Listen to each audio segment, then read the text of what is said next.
I'm speaking here today as representing over 50,000 people of my town of Tanawan Lake in the Philippines, which was massively devastated by the strongest typhoon ever recorded to hit land, Typhoon Hayan.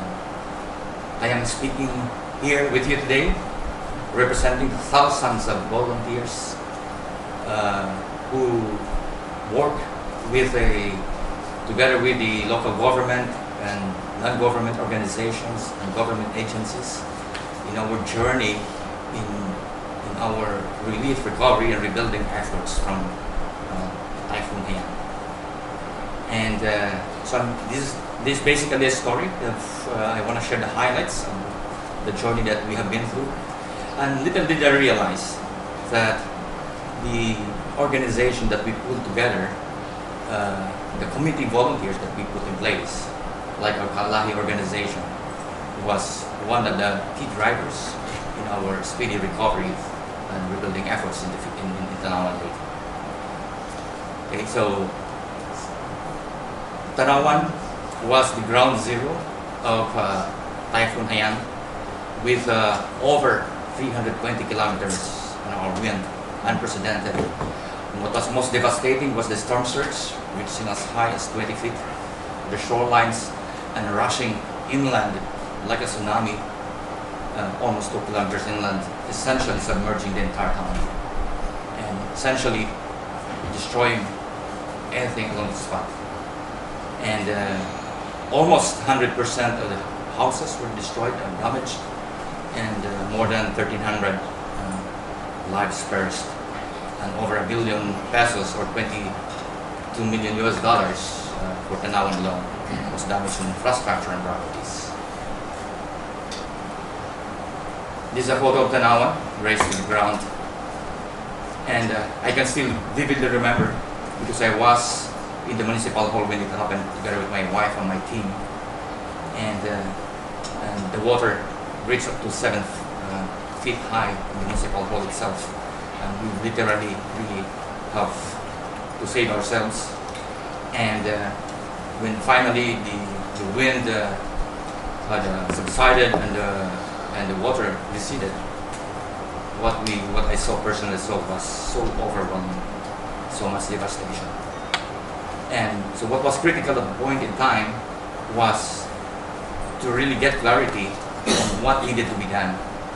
And we identified this as 5 points. So just 5 important priorities: food and water, the medical care, temporary shelter, security and clearing, and power supply restoration. These were the important priorities.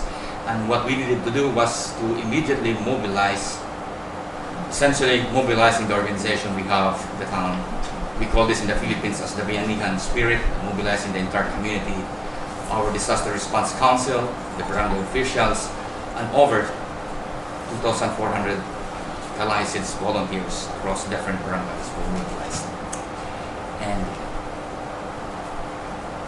essentially, we dispatched immediately. By day 2 after the typhoon, dispatched a lot of teams to really proactively seek out help. I still remember dispatching them to Tacloban City, the nearby city, and the next town to really seek out help. And my team personally, we went to the airport to really proactively help and seek out help. And together, we were able to get the first taste of support, relief food, coming out fresh from the airport, and essentially mobilizing our barangay officials and the Kalahi Seeds organization in the immediate distribution of food, essentially containing immediately the panic that was trying to ensue in the system. Medical response as well, we were able to get immediately some of the first medical responders in Tacloban City to really get to help us set up immediately in Tanawan. And we saved a lot of people. And temporary shelter was the next important priority for us, putting roof over our heads and essentially mobilizing a lot of NGOs as well, and security and clearing, essentially mobilizing different groups and community volunteers to really start declaring operations. Some by hand and some with some equipment that was available during that time. Next slide, please. Then power restoration was another key one, and we're so happy that this was important for us. By week 2 from post Hayan, we're able to set up the street lights in our main streets powered by power generator. That was an important signal to the entire community that helped us start it to come. And after we kind of stabilized the emergency and relief situation, we started pulling together our important priorities on the rehabilitation recovery phase, which we identified as 3 areas. The permanent shelter for the victims in the danger area, which is close to the shoreline, and the restoration of public infrastructure, which is important for us to be able to restore governance immediately, and the livelihood, the rebuilding livelihood. Just to give you a perspective on the permanent shelter, we had about 880 families in the danger area, and so we essentially started immediately the work here, and also providing housing assistance of over 13,000 houses or households in Tanawan. And essentially here the Kalai's organization were the ones we mobilized. They were experts in the communities. You know, the people, they had integrity. Together with the barangay officials, we managed to immediately start the housing assistance barely a month after Typhoon Hayan. So this is some of the pictures of what we have now in the permanent housing for the victims. Next slide. Yeah, and I'm very happy to tell you that barely 3 months post Hayan, we were able to build the first house, permanent house. And 5 months after, we were able to relocate immediately families, the most vulnerable families, to these houses. And as we speak today, we have 250 actually. It's now 450 families as we speak. Actually, the updated number relocated already to permanent homes. And thanks to many partners here. And some housing assistance that we provided. Next slide. I'll try to breeze through on this one. And we started the public rebuilding of public infrastructure. Our municipal hall was essentially damaged, and this is one of the key priorities that we started rebuilding. As you can see now, the picture there is beautiful again. Okay, and in fact, we're rebuilding an annex building as we speak also. Next. School buildings, other important priorities, together with the help of many other non-government organizations. Health centers. So in fact, we are now in the process of upgrading our health facility. It's essentially building up better. Next. Our public market. Next. Our plaza. This is our town square. There's over 600 bodies buried in this mass grave. But we do not want to turn this plaza our only place where people gather, our living room, so to speak. We do not want to turn this into a cemetery, so we wanted to rehabilitate this. And it's beautiful again, and we set up a beautiful memorial in honor of those who died. It's a memorial wall with all the names of those who died. Next one. There's another monument that we erected also as part of the memorial for all the victims of Typhoon Hayan. Street lights rehabilitation. This time we're using greener alternatives, LED lighting versus the traditional ones. Next. And public infrastructure in the barangays. Restoring immediately governance as one of the priorities, and through the help and donations of non-government organizations also. And this is where Nicolai Seeds also complemented a lot of barangay-specific interventions. We have over 70 projects in 100% of barangays or villages, of over 1.6 million USD help from MCC. Thank you very much. And we have 2,400 community volunteers mobilized. This is beautiful. This is over 7,000 meters road constructed by the volunteers, and 5,000 meters pathwalk to the agricultural areas, drainage system, school buildings by the volunteers, including irrigation systems.